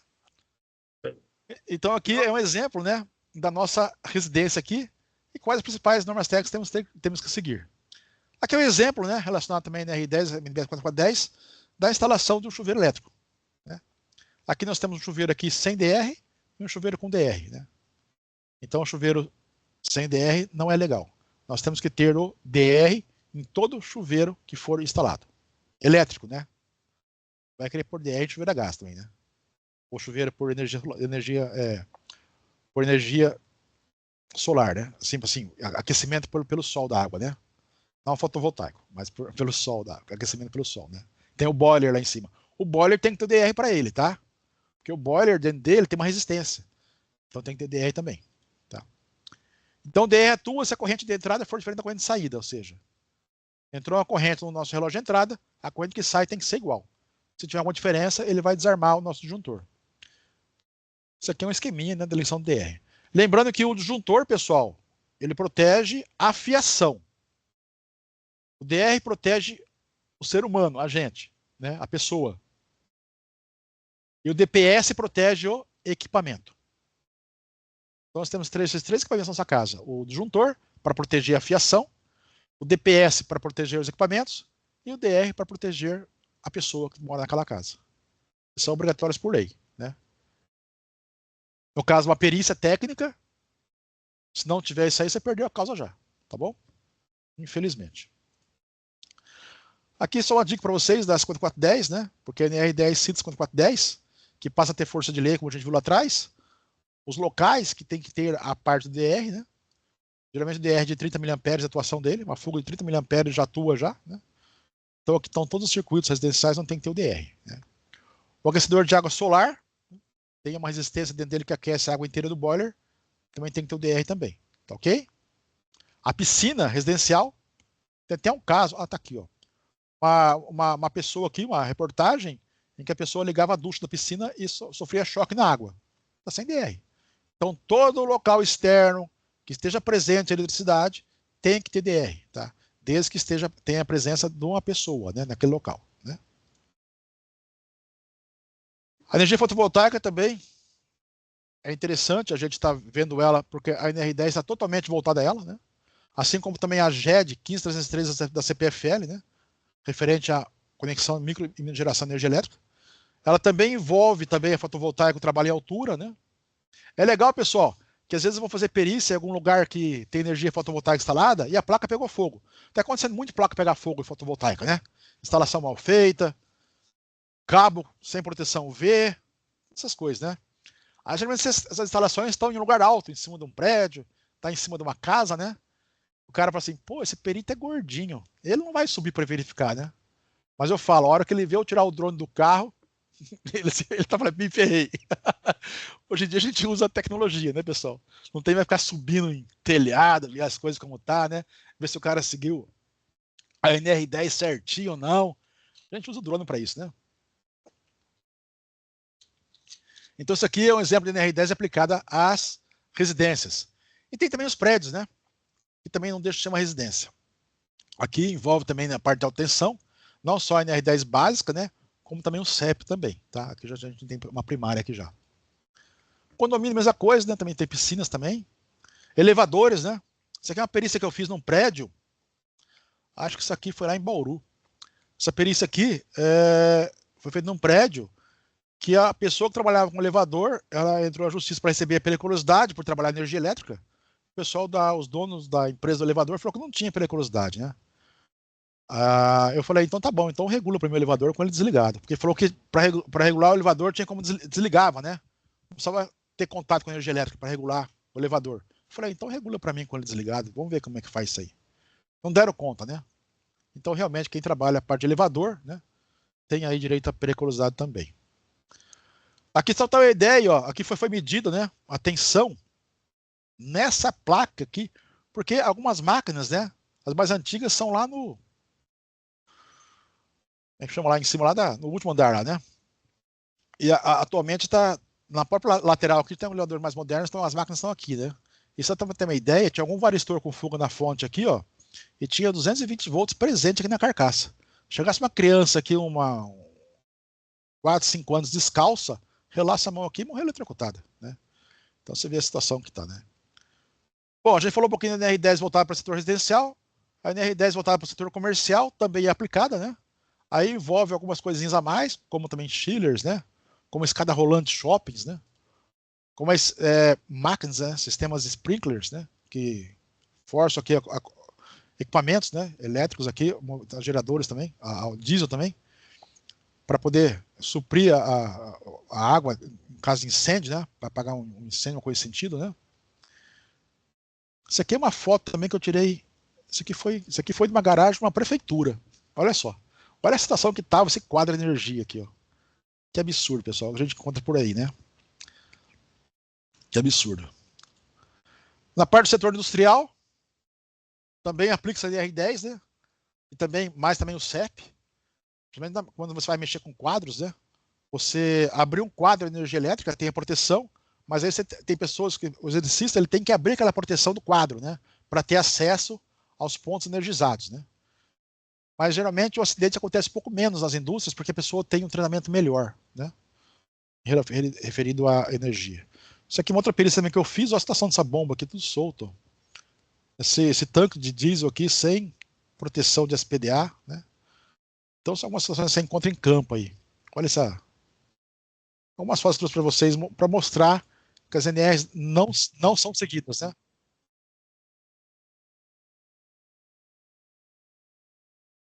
Isso aqui foi só um exemplo só de um arco elétrico, né? Aqui eu passo para vocês a comparação, né, entre uma instalação elétrica, né, atendida pela NR10, né, relativa a residencial, né, as características, que geralmente você tem zero documentação, zero treinamentos, né? Você tem aqui instalação já predial, comercial, né? Que aí já vem alguns profissionais habilitados, né? Já tem mais treinamento da NR10, né? Tem aqui a instalação industrial, que são mais profissionais ainda, né? Então já vai notar aí que acontece mais acidentes na parte residencial, né? Onde acontece o maior número de acidentes por energia elétrica é na parte residencial. Porque não tem pessoal treinado, né? O cara faz qualquer tipo de serviço lá, de repente ele virou um eletricista, né? E lembrando que eletricista é uma profissão não regulamentada. Não existe profissão eletricista, né? Então, mas várias pessoas falam assim, ó, eu sou eletricista, né? E de repente o cara não sabe nem emendar um fio. Mas tá lá trabalhando, né? Quem dera ter uma NR10 ainda, né? Mas para lembrar que a eletricidade que mata é a mesma, tá ok? Agora vamos ver uma coisinha. São 8h11, mas eu vou seguir em frente, tá, Juliano? Pode ser? Manda bala. Beleza. O pessoal tá escrevendo aqui que tá top, que tá legal. Legal. Então Vamos vamos tentar desmistificar um pouquinho aí a periculosidade agora, tá? A periculosidade ela é vista pela nossa NR16. E como a gente lá atrás viu, a NR16 também tem força de lei. Porque ela é uma norma regulamentadora. Ela vem da portaria 3.214. Então ela também tem força de lei, tá bom? E quando eu falo em elétrica, ela pede para dar uma olhadinha na NR10. Então dá uma olhadinha, né? Então aqui, ó, a lei 6.514, né? Na parte da CLT lá, o artigo 189 fala sobre salubridade. E já o artigo 93 fala o seguinte, ó, são consideradas atividades e operações perigosas na forma de regulamentação aprovada pelo Ministério do Trabalho, aquelas por sua natureza do meio de trabalho implicam contato permanente com inflamáveis e explosivos, né? E ela também retrata também aqui, ó, a parte D, no inciso 1, inflamáveis, explosivos ou energia elétrica, né? Aqui a gente tem aqui, ó, o artigo 93 de 1977, da Lei 6.514. E aqui a gente tem o artigo 93, né, de 2012, quando ela evidenciou, a partir de 2012, a energia elétrica. Antigamente era mais inflamáveis e explosivos, né? Mas também dava alguma coisa a parte de energia elétrica também. Mas ficou aqui bem claro a partir de 2012, né? Pela Lei 2.640, que contemplou também o artigo 93, a parte de energia elétrica. Tá bom? Lembrando que o ser humano para o INSS, ele é diferente do ser humano do TRT, tá? A periculosidade para TRT, para trabalhista, é de 50 a 1.000 volts. Já para o INSS, a partir de 250 volts, tá? Então, o choque aí, o ser humano morre diferente. É uma piadinha, tá, pessoal? Mas a lei dessa forma, a gente deve seguir dessa forma. Às vezes a pessoa trabalha com elétrica, né? E ela quer a aposentadoria especial. Aí você vai querer fazer perícia nessa área. Você tem que considerar se ela trabalha ou não com tensões acima de 250 volts. Para a aposentadoria especial, né? Para a periculosidade, não. Para a periculosidade, NR16, acima de 50 volts alternados, ou 125 volts contínuos, tá bom? Bom, então o artigo 7 na Constituição Federal, né, lá atrás a gente viu, que cita a parte de insalubridade e periculosidade, e aí a NR 16 trata desse assunto, da periculosidade, tá bom? Então são consideradas atividades e operações perigosas constantes nos anexos dessa NR, né? E aqui dentro do anexo nós temos aqui o anexo sobre elétrica, tá?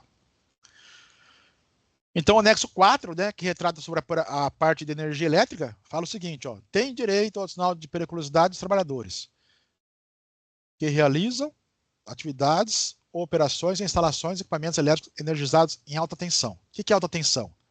A NR10, ela trata tensão diferente das 5410. A NR10 não tem baixa, média e alta tensão, igual às 5410. A nova NR10, ela vai retratar igual às 5410. Ela vai trazer baixa, média e alta tensão. Mas, por enquanto, a gente segue a NR10 que existe, né?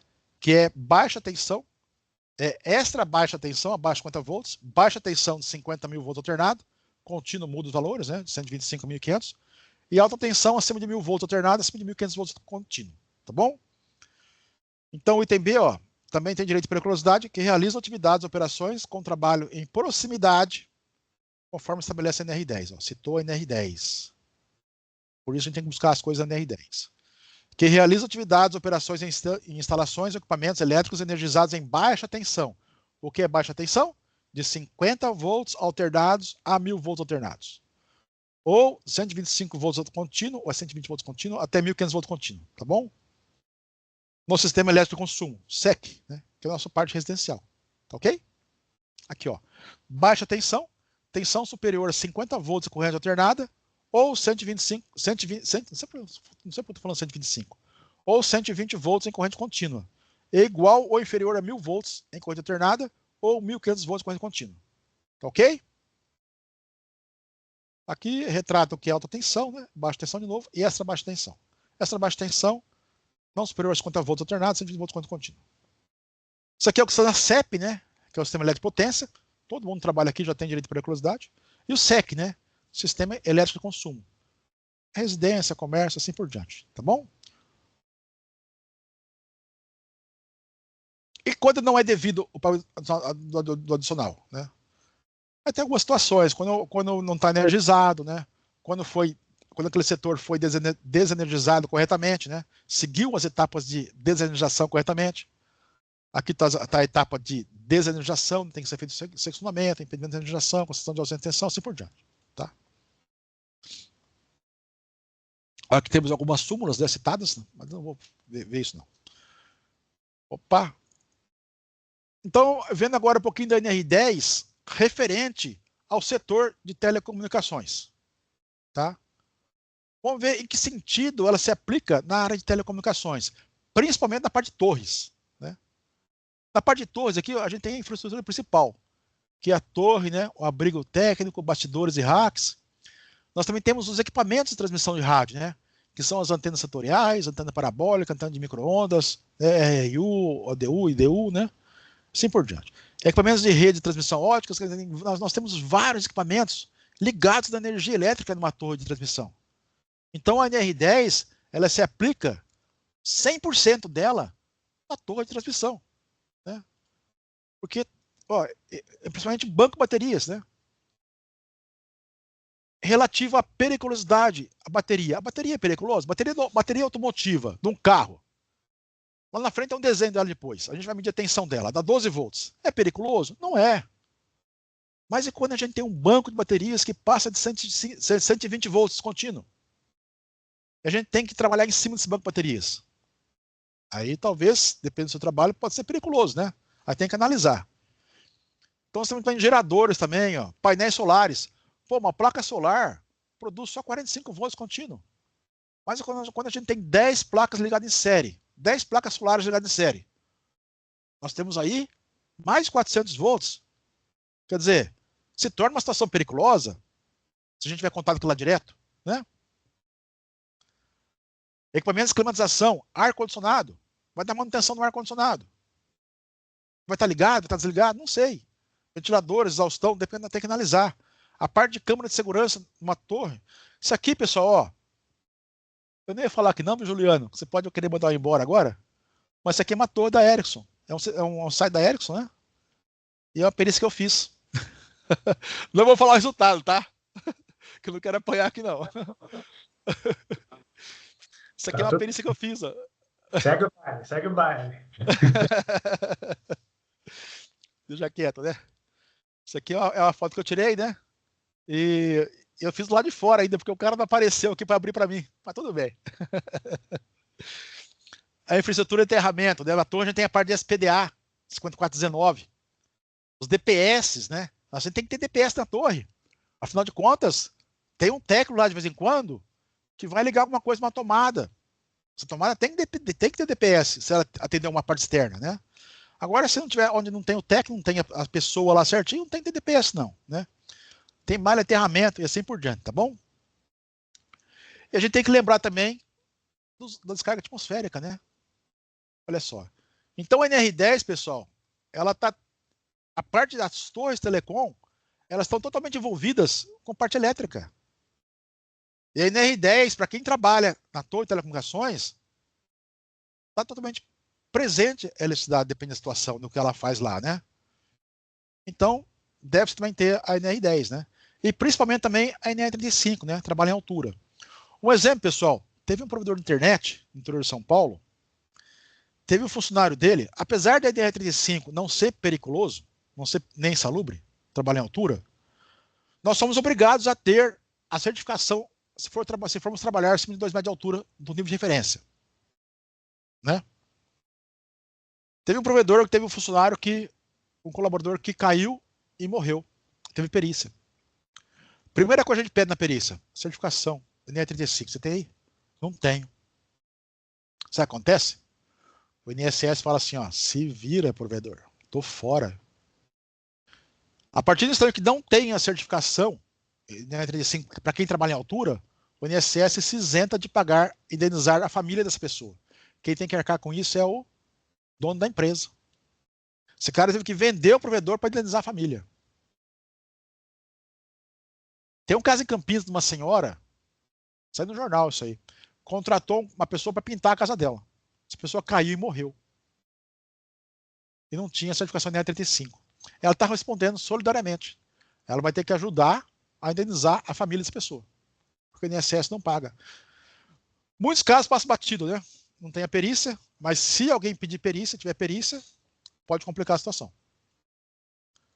Bom, então os riscos elétricos em sites de telecomunicações, né? A própria infraestrutura, equipamentos de transmissão, né? Que são as antenas, rádios, a rede e fibra ótica, que são os suítes, roteadores, OLT, os ONUs, né? O NT, a energia, a parte de energia, baterias, né? Temos os retificadores. Retificadores aí geralmente tem 4 baterias, né? Aí vai dar 48 volts, não chega a ser periculoso, né? A parte de climatização, a segurança e monitoramento, aterramento e proteções, né?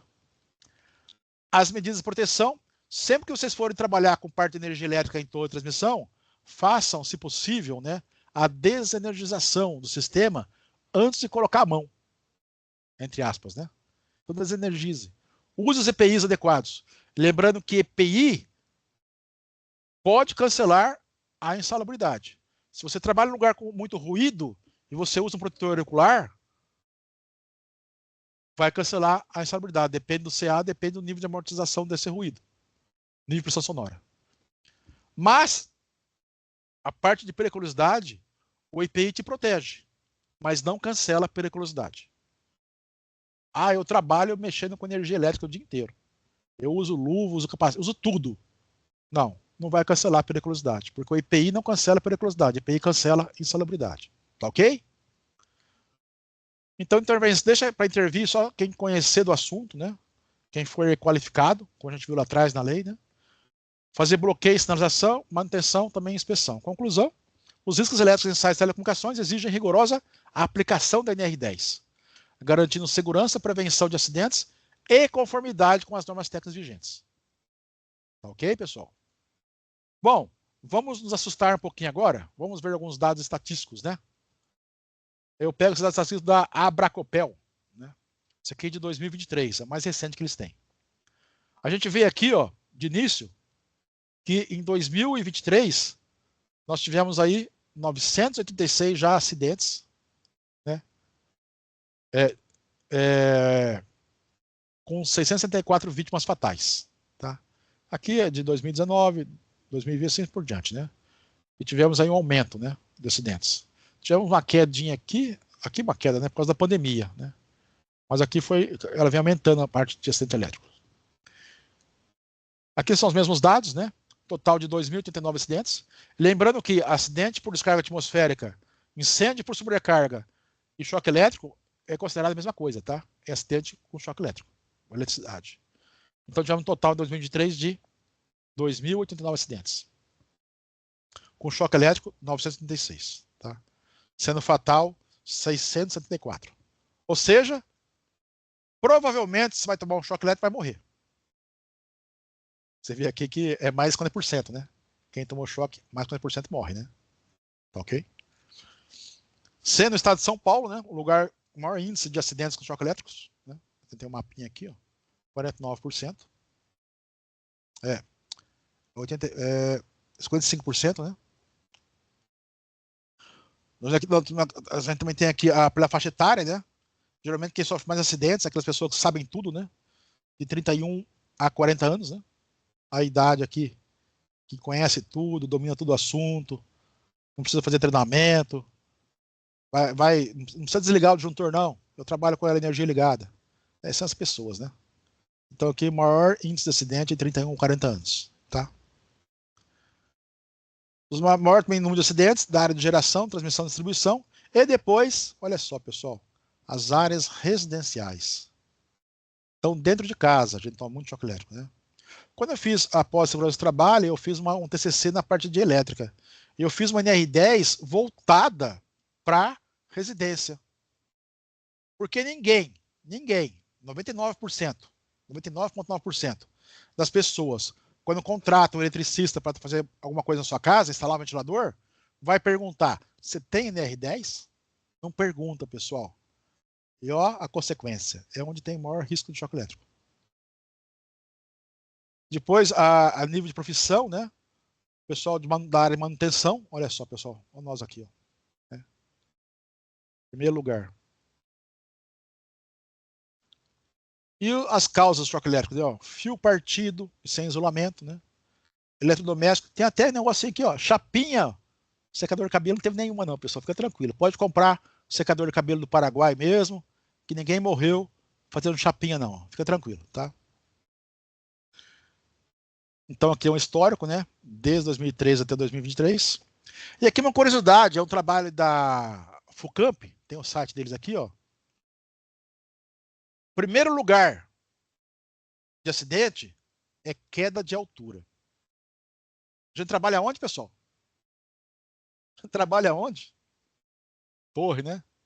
É o primeiro lugar em acidentes. Segundo lugar, choque elétrico.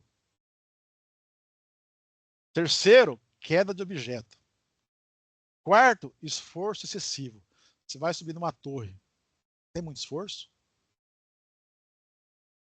Quinto lugar, batida contra objetos e equipamentos. Quem já bateu a cabeça numa torre subindo? Ou seja, nossa área está aqui, primeiro, segundo, terceiro, quarto, quinto lugar. Fechamos o pódio de acidente. Então a gente tem que dar muito cuidado, tá bom? Vamos falar um pouquinho, pessoal, sobre responsabilidade civil e criminal. Né? O que acontece aqui? Eu passo primeiro falando o que é exercício legal de profissão. É você exercer uma profissão regulamentada, né, sem ser qualificado ou sem ser habilitado. Ou seja, meu pai era sapateiro. Eu vou ser sapateiro. Posso? Pode. Tem faculdade ou colégio técnico para sapateiro? Não tem. Então eu posso. Eu posso ser sapateiro. Não preciso fazer faculdade. Mas eu vou trabalhar com elétrica. Tem alguma faculdade ou colégio técnico que ensina a trabalhar com elétrica? Tem. Tem engenharia elétrica. Tem o técnico eletrotécnica. Então isso é uma profissão regulamentada. Então para você trabalhar com isso, você tem que ser pelo menos qualificado. Né? Senão você está como exercício ilegal da profissão. E a lei 3.068, no artigo 47, fala o seguinte: exercer profissão, atividade econômica ou anunciar, basta anunciar, que a exerce sem preencher as condições aqui por lei está subordinado, o seu exercício. Pena, prisão, de 15 a 3 meses, né? Ou recolhe lá uma cesta básica. Mas é proibido, tá? A lei também 5.194 do CREA, né? Ela também fala que o artigo 6 dela fala o seguinte, ó, exerce ilegalmente a profissão de engenheiro, né? A pessoa física ou jurídica que realizar atos ou prestar serviços públicos ou privados reservados aos profissionais de que trata essa lei e que não possua registro no conselho de classe, tá? Beleza? Aqui eu expliquei para vocês que já que é profissão regulamentada, né? Aí fala assim, eu vou terceirizar então. Eu vou terceirizar lá com aquele carinha lá e não tem problema. Tem problema sim, pessoal. Quando a empresa terceiriza uma outra empresa, ela responde solidariamente. Quantos processos eu não pego que tem lá o reclamante, aí tem lá a primeira reclamada, fulano de tal, segunda reclamada, fulano de tal. Eu tenho a minha empresa aqui, eu tenho uma faxineira que faz a limpeza da minha empresa. Se eu não entrego para ela certinho os EPIs, ela entra na justiça, vai querer insalubridade por estar fazendo a limpeza do piso aqui da empresa com a Cândida. Eu respondo solidariamente. Ela vai entrar com uma ação contra a empresa que contratou ela, é terceirizada minha, né? E contra a minha empresa. Porque se a empresa que contrata ela não tiver dinheiro para pagar, eu vou ter que pagar. Né? Então não adianta terceirizar, né? Quem terceiriza responde solidariamente, tá? Aqui só um exemplo, né? Falei para vocês já do que é corrente alternada, corrente contínua, né? Uma bateria aí com 12 volts, mas imagina aí um banco de baterias, né? Geralmente aí um banco de baterias com 18 baterias, mais 200 volts. Quer dizer, quem trabalha ali na proximidade aqui tem direito à periculosidade, né? Tá ok? Exemplo da placa fotovoltaica, né? Cada placa disso aqui, em torno aí de 40 volts. Ó. Mas tem 1, 2, 3, 4, 5, 6, 7, 8. Quase mais 300 volts. Quer dizer, então eu sou suscetível a tomar um choque elétrico e ter que receber periculosidade também, né? E aí, pessoal? E agora? Os mecânicos também vão ter direito também à periculosidade agora também? De acordo com a nova NR10 aí, não sei. Vamos ver o que vai acontecer, né? Mas se tiver acima de 120 volts contínuo, tem direito sim, tá bom? Bom, pessoal, eu falo o seguinte, a eletricidade não tem cheiro e não tem cor, mas ela existe e mata. Você responde solidariamente por acidentes ocorridos na sua residência, comércio ou indústria, como eu falei para vocês. Contrate apenas profissionais habilitados ou pelo menos qualificados. A eletricidade é a mesma na sua residência, no comércio e na indústria. Eletricista sem treinamento de NR10 não deve e não pode trabalhar. Quem contrata é responsável, de novo. E eu pergunto para vocês, em qual fase da sua vida você está? Eu falo, você só tem uma, não é um videogame, né? A vida não é um videogame. Então, conscientização, pessoal. Conscientização, tá bom? Bom, pessoal, vou parando por aqui. Me estendi, eu acho que 30 minutos a mais. O Juliano deve estar bravo pra caramba comigo aí, né? Mas eu acho que valeu a pena. Ok? Vou parar aqui o meu compartilhamento. E vamos às perguntas, dúvidas. Se alguém tiver alguma dúvida, pessoal, estou à disposição. Se eu não souber, eu tenho alguns grupos aqui de amigos meus, aí eu pergunto aos universitários. Filha. Aí, Edmilson, pode abrir o microfone aí. Vamos lá. Boa noite, mestre. Tudo bem aí? Tranquilo? Boa noite, Edmilson. Olha, eu tenho umas dúvidas aqui. Eu queria que o senhor expusesse para a gente a sua experiência. O senhor falou muito em segurança aí nas instalações elétricas, né? Sim. E desculpa, eu não me apresentei direito. Eu sou Edmilson, eu sou da Radon Engenharia e eu Legal. sou gerente da qualidade lá, né? Legal. E a gente trabalha com fiscalização de obras, a gente inspeciona as obras na telefonia móvel, né? Legal. Então, uma coisa que é muito recorrente nesses poucos anos que eu trabalho nisso aí, são só 30. Caramba! Então, eu queria que o senhor expusesse assim, a sua experiência em dois assuntos específicos. Primeiramente, um é a grimpagem ou crimpagem dos terminais, ou seja, as conexões elétricas, né? A eletricidade ela é muito perigosa, vamos dizer assim, como o senhor falou aí, mas os procedimentos nem sempre são seguidos, né? E aí a conexão que é mal feita, eu já peguei muito até aquela conexão do terminal que vai Sei. conectar na torre, o Aham. aterramento da torre, como estão usando hoje o Material cabo. diferente da oxidação. Nossa, nem vamos falar do conector bimetálico, não. Vamos falar disso agora, Sim. não. O conector no cabo, ele vai só encostado, é parafusado na torre. Então, Aham. quando na melhor das situações, ele está apertado com alicate universal, que fica aquele cortezinho no terminal, né? Então, a gente já viu aí eu já vi no YouTube aí muitas conexões mal feitas que ficam até incandescentes, né? O que pode gerar incêndios, né? A gente viu aí agora na Uruguaiana, aqui no Rio de Janeiro, na Uruguaiana, pegou fogo geral no camelódromo lá, certamente por conta de conexões. Eu acho que vale a pena aí a sua experiência aí nessa parte de conexões. Ô, Edmilson, é o seguinte: não existe norma técnica que obrigue você a colocar conector em cabo elétrico. Não tem. Você vai procurar, você não vai achar. Tanto é que alguns disjuntores têm uma ranhura para segurar melhor o cabo sem conector. Então você tem que analisar caso a caso. Se aquela situação pede ou não conector. Se aquele terminal foi feito pro conector ou não. E nunca usar um alicate comum, né? Você tem que ferramental próprio para isso. É a mesma coisa que você querer fazer uma conexão numa placa fotovoltaica com alicate. Não, você tem ferramental próprio para isso. E a pressão é dada nesse ferramental. Uma outra coisa que deve pegar muito problema também é a parte de aterramento. Eu não gosto de aterramento com conectores. É só desotérmica. E cabo de 50. Não vem com cabo de 30, não, que isso não existe, né? Aí a norma pede isso, né? Mas a norma também permite conectores no aterramento. Eu acho errado. Tem que ser só desotérmica, né? Agora, essa parte de conectores, se você fizer um conectorzinho bem feito, porque é o seguinte, você fez uma conectorização mal feita, você vai ter um aumento de temperatura.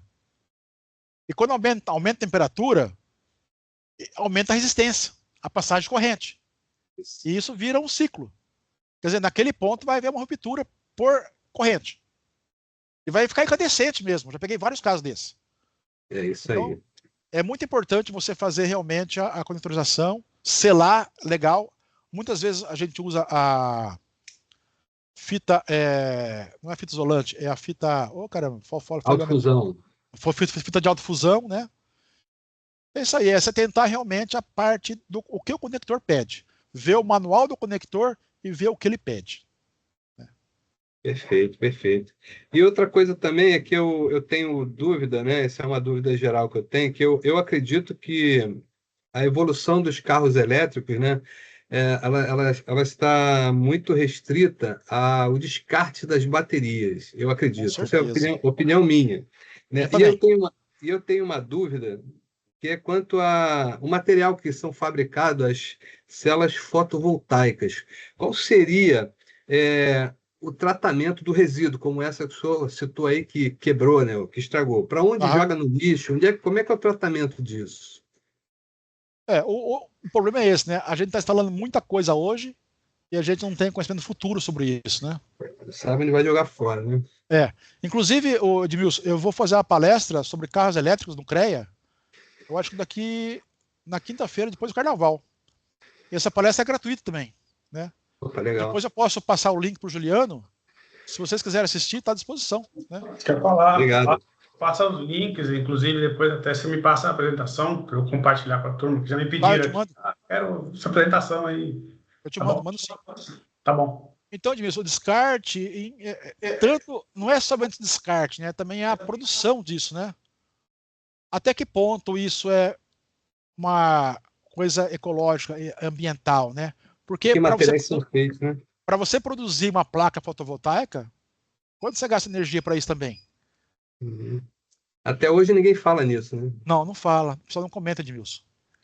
E eu falo, eu nunca foquei assim uma palestra sobre a parte de descarte, né? Porque tem outros amigos meus que fazem essa parte. Então a parte de descarte eu não vou saber falar com certeza alguma coisa nesse sentido, né? Mas eu sei que para produção às vezes gasta mais energia do que se economiza, né?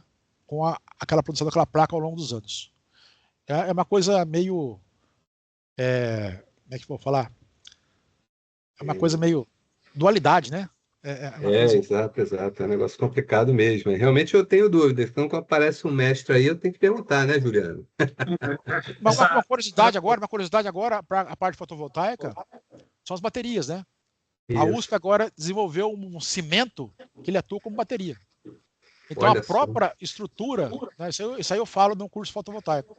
A estrutura do prédio hoje, logo, ela vai agir como bateria. Então o cimento está conseguindo acumular hoje energia. Vai ser legal. Aí você vai evitar esse descarte que você fala. Né? Quer dizer, aí a gente não vai ter problema de descarte mais. Se descartar, o prédio vai cair. Com certeza. Porque o problema da eletricidade justamente são as pilhas, né? São descarte de todos os cartões, né? Hoje em dia chama-se de cartões, né? Antes era as PCIs, placas de circuito impresso. Hoje, aí, o seu celular, você ficou velho, você joga no lixo. Aí, o que vai fazer? Não se aproveita nada daquilo. O celular, uma dica para vocês, né? O celular seu velho, não venda ele. Não descarte ele, guarde com você.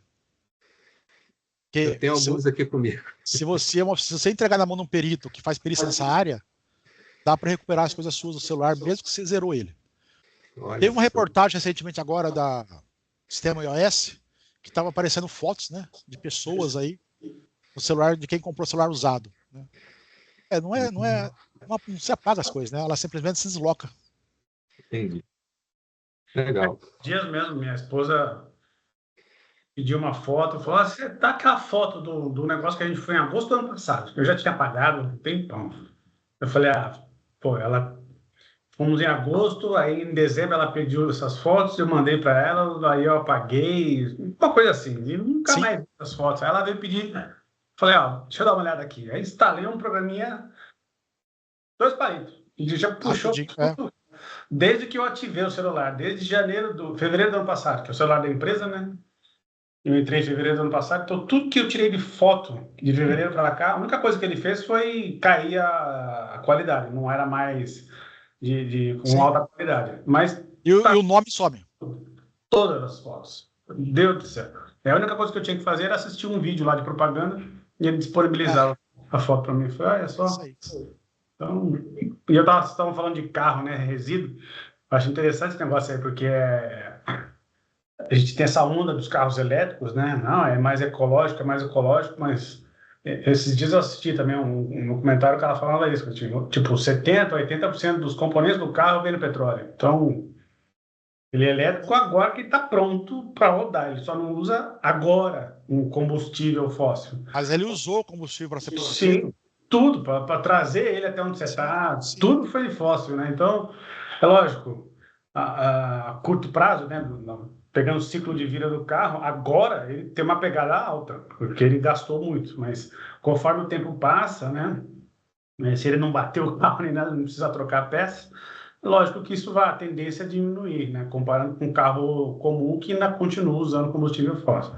Mas não tem toda essa pegada que fala, é mais propaganda, é mais modinha, né, e para promover a venda dos carros, agora eu sou mais ecológico. Foi a mesma coisa que aconteceu lá atrás com o gás também, né?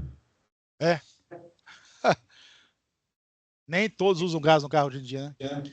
Eu estou querendo ver se eu acho aqui na minha agenda o dia que vai ser a palestra sobre carros elétricos. Mas aí eu não tenho o link ainda. Mas tendo o link eu passo para vocês. Eu só não sei se ela vai ser presencial ou vai ser online. Para fechar minha participação aqui, eu queria dizer que foi muito legal o exemplo que o senhor passou aí, daquela coisa do você está andando sem cinto, o guarda vem e te multa, né? Isso é legal. Só que a eletricidade é um guarda que, quando você comete a infração, dependendo da infração que você cometer, a multa pode ser cara demais, né? Pode, com certeza. Então, isso aí é uma coisa importante para o pessoal se ligar, né? E geralmente o pessoal pede o treinamento de NR10 nas empresas depois de ter ocorrido algum acidente, né? Exato. Isso aí. Sim, né? Sempre quando eu vou dar NR10 às empresas, eu falo assim, quem foi que sofreu acidente aqui da sala para poder ter tido treinamento? E sempre tem um cara que sofreu acidente. Mas isso é o latino, né? O latino é impressionante, assim como a gente é reativo, né?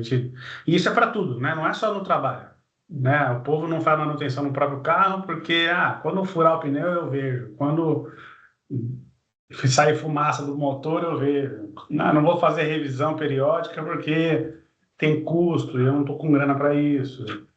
E por aí vai. Eu vi aqui a palestra agora, vai ser dia 11, mas vai ser uma palestra presencial, em Paulínia. Mas vão ter outras. Eu passo para vocês. Se você quiser, Juliano, eu sempre eu passo para vocês todos que parece que eu faço aqui, o que for online. Eu faço também a parte de inteligência artificial. Eu também, ontem, eu dei online também de como você se tornar um perito judicial. Todo o trâmite que você tem que fazer, né? Tem algumas palestras montadas que o CREP ele vai fazer, eu faço para eles. Eu vou dar uma dia 1º de abril de SPDA, dia 1º de abril SPDA, online.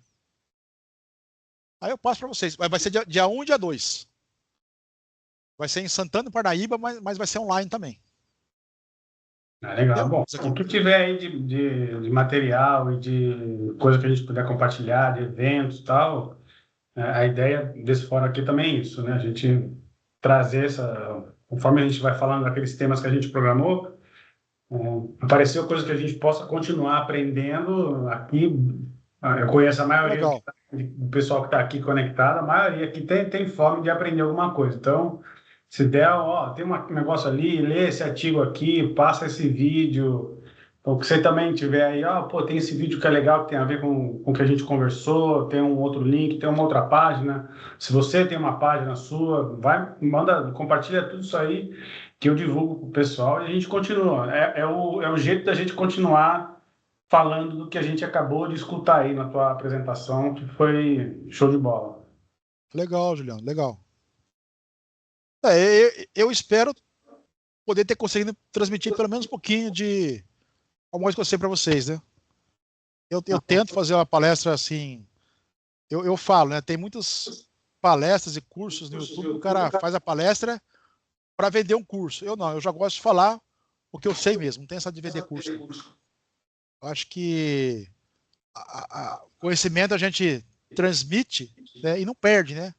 A gente adquire mais conhecimentos novos, né? E aquele grupo que tem lá é fantástico, cara. Aquele grupo lá é fantástico. Vira e mexe, eu tô entrando nele, vendo que o pessoal comenta. Você vê que o pessoal realmente, pessoal batalhador, pessoal trabalhador, né? Sim. Pessoal que quer vencer na vida mesmo. Tem muitas pessoas boas lá de serviço, que eu vejo lá. Sim. E é legal pra caramba isso, cara. Muito bom. Maravilha. Alguém mais tem pergunta aí, gente? Alguma dúvida? Agora é a hora. Estamos às 10 minutinhos. Obrigado aí, mestre. E eu deixei também meu contato. Vocês marcaram o contato meu aí? Na apresentação vai meu contato. Se tiver alguma dúvida no dia a dia, se eu puder ajudar, pode me ligar. Né? Pode mandar mensagem no WhatsApp, eu respondo também. Às vezes, se alguém me perguntar, ontem na palestra, um advogado estava me questionando, eu falei, aguenta aí que eu não posso falar agora. Já hoje de manhã já atendi ele já. Então é assim. Eu acho que a gente tem que servir, né?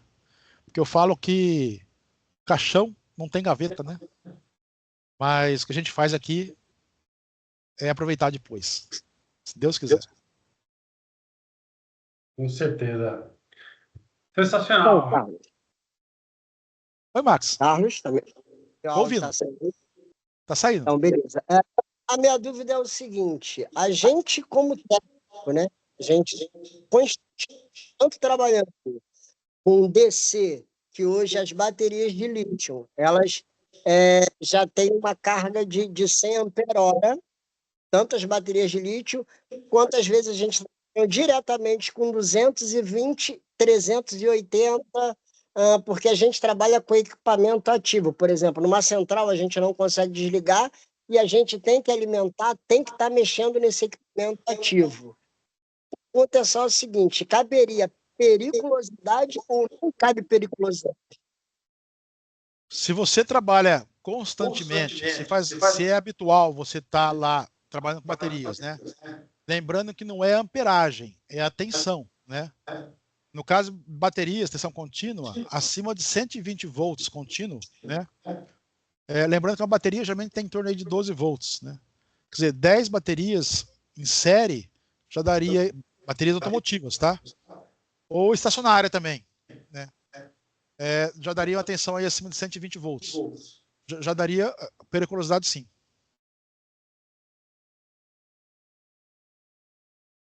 Quer dizer, é interessante, eu fiz uma perícia relacionada a isso, que o cara trabalhava numa empresa que fabrica baterias, né?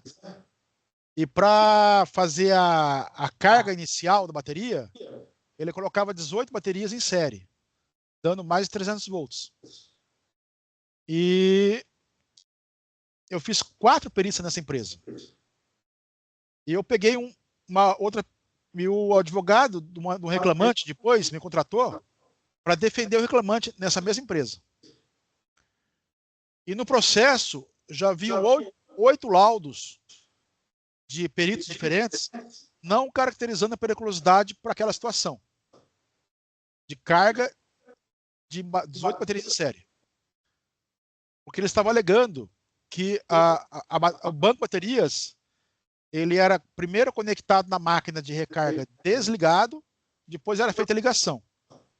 Aí um dia da diligência pericial, eu falei, faz a medição. Primeiro o cara foi lá, né, sem braço, medir em cima de uma bateria só. Eu falei, não é que mede não. Você mede lá na entrada do banco, né? Falou, mas o equipamento está desligado. Eu falei, mas como é que chama isso aí? É bateria? Não mede lá como é desligado. Deu 240 volts. Falei, perito, é periculoso. O próprio perito tinha 2 laudos dele postos nos autos, não dando periculosidade. Ele mudou os laudos dele. Quer dizer, então tem que analisar a situação em si, né? Realmente é fazer uma análise onde você trabalha, com quem você trabalha, né? Inclusive nessa perícia que eu fiz aqui da Ericsson, não deu periculosidade e não deu insalubridade, né? Era um site e o técnico trabalhava nesse site, né? Técnico Telecom. Não deu insalubridade nem periculosidade, né? Porque não vi nada que pudesse ser assim periculoso. Porque tem a questão, né, de uma coisa ser eventual, ser permanente, ser intermitente, né? Então você tem que analisar. Cada caso é um caso.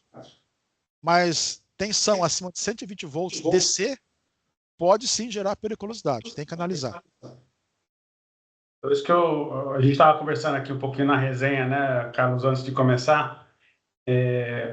Uma coisa é o que está na lei, né? Se enquadrou insalubridade, ou enquadrou periculosidade, acabou, não tem o que tirar. Sim. É devido, é direito, perfeito. Então, acho que ninguém da área de segurança vai falar não para isso. O que a gente faz, né, o que um bom profissional da área de segurança devia fazer é evitar que a pessoa se exponha ao risco. A gente não quer evitar que você receba o que é de direito, né? Se tem o risco, não tem jeito, então vai a insalubridade, vai a periculosidade. O que a gente tem que entender é isso. Você está recebendo uma periculosidade ou uma insalubridade, seja lá qual for a quantia, não importa, é porque você está exposto durante uma boa parte da sua jornada de trabalho a um perigo, a uma coisa que pode te matar, no caso da eletricidade, no caso do inflamáveis, explosivos, né? Ou pode te deixar doente, né? Pode limitar o seu trabalho, por exemplo, exposto a produto químico que pode te causar um problema no seu pulmão, né? Pode causar um problema circulatório, pode ter uma perda auditiva. Então, isso são as coisas da insalubridade. É isso que todo mundo deveria entender melhor, que acho que nem sempre a informação chega bem lá na ponta, né?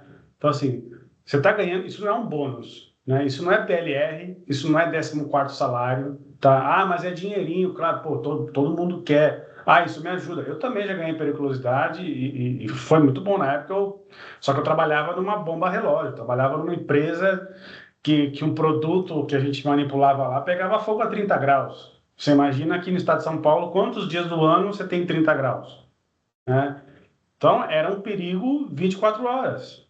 né? Então, para a operação, para as pessoas que estavam ali, para o entorno, na vizinhança, né? Ah, mas você ganha periculosidade. Pô, vai adiantar você ganhar periculosidade se você estiver no caixão? Não adiantou nada, né? Então, assim, o ideal é não se expor a isso, é a gente conseguir condições melhores para a gente trabalhar sem estar exposto. Ah, não tem jeito, é isso mesmo, é a minha profissão, né? Imagina quem trabalha embarcado, já trabalhei com esse pessoal de offshore, aí não tem jeito. É esse o trabalho, ponto, né? E aí você tem outros controles e outras barreiras aí para evitar, tá? Então, acho que isso é interessante. Se está dentro da tua rotina, procura um profissional, né, para te municiar de informação, para poder fazer as devidas levantamentos, pesquisas, laudos e tudo mais. E se bateu lá aquele direito, pô, perfeito, vai lá. E se não bateu, fique feliz também, né? Ah, financeiramente eu vou ter uma perda, tudo bem, mas você não está exposto a um negócio que pode te machucar, que pode te matar, né? Eu acho que isso também é bom, no final das contas.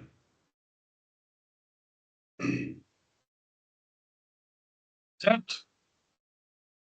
Mais alguma pergunta? Mais alguém quer falar alguma coisa? Falta 5 minutinhos aí, senão a gente já pode encerrar por aqui. Acabando aqui, Juliano, eu já vou te mandar a apresentação, aí você encaminha pessoal. Perfeito. Muito bem, então, galera.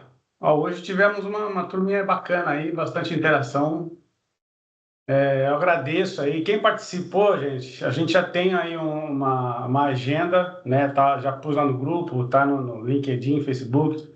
Vou mandar de novo para todo mundo, né? Essa apresentação aqui está gravada, então também vou disponibilizar em breve aí no nosso canal lá do YouTube, para quem não pôde assistir. Então, compartilhe essas informações. Você viu que a gente falou de um monte de coisa aqui que pode ajudar o dia a dia de todo mundo, né?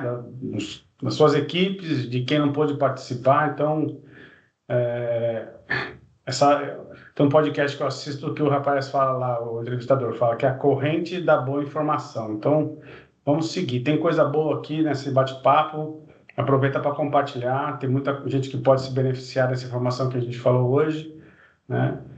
E no mais, aí agradeço de novo, Carlos, pela apresentação, pela sua abordagem. O turma aí gostou, pelo que eu vi, né? Todo mundo querendo, onde eu posso pegar a apresentação, querendo mais informação, isso é muito legal.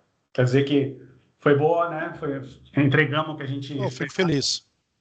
Né? Então, parabéns aí pelo teu trabalho. Obrigado mais uma vez por você voluntariar aí, a bater um papo com a gente. A turma que participou, sei que não é fácil chegar em casa e ligar aqui a internet para poder, né? Em casa não, mas né? Uns estão em casa, outros estão em pousada. Teve gente aí que teve dificuldade para chegar em casa, mas enfim, chegaram, estão todos bem e puderam participar aqui. Então também agradeço, que isso é muito importante para mim, para a gente que continua aqui esse trabalho. E fica aí o convite já para a próxima, né? Mês que vem. Eu nem tenho aqui de cabeça o que nós vamos falar, mas não tem problema. Está lá na nossa apresentação. A gente vai divulgar aí em breve. Nós estamos criando aí um podcast, né? Já comecei a divulgar também, só com quem fala a língua da torre, a língua de campo, né? Que é o Fala aí Torreiro. A gente está entrevistando algumas pessoas e é só gente de campo mesmo, tá? Gente que sobe torre, gente que faz test drive, gente que faz instalação de antena, que monta a torre, que faz zeladoria, né? Que é para entender justamente, ouvir as histórias, os causos aí. Então tem esse podcast que é bacana, a gente vai começar a divulgar mais. Estamos aí gravando os primeiros episódios e foi bem legal a experiência, né? E temos outras ações rolando aí por trás, uma turma aí que está trabalhando para escrever uma norma, estamos aí com um namoro aí com a BNT para sair uma norma de segurança e uma norma de estruturas. Enfim, tem bastante coisa acontecendo, então peço para vocês aí que divulguem aí esse trabalho, vai ajudar todo mundo, tá? Todo mundo ganha nisso. E acho que é isso. Boa noite para todo mundo, bom descanso, tá? E até a próxima. Beleza? Boa noite, pessoal. Obrigado por tudo aí. Gratidão. Valeu, galera. Até mais. Até mais aí.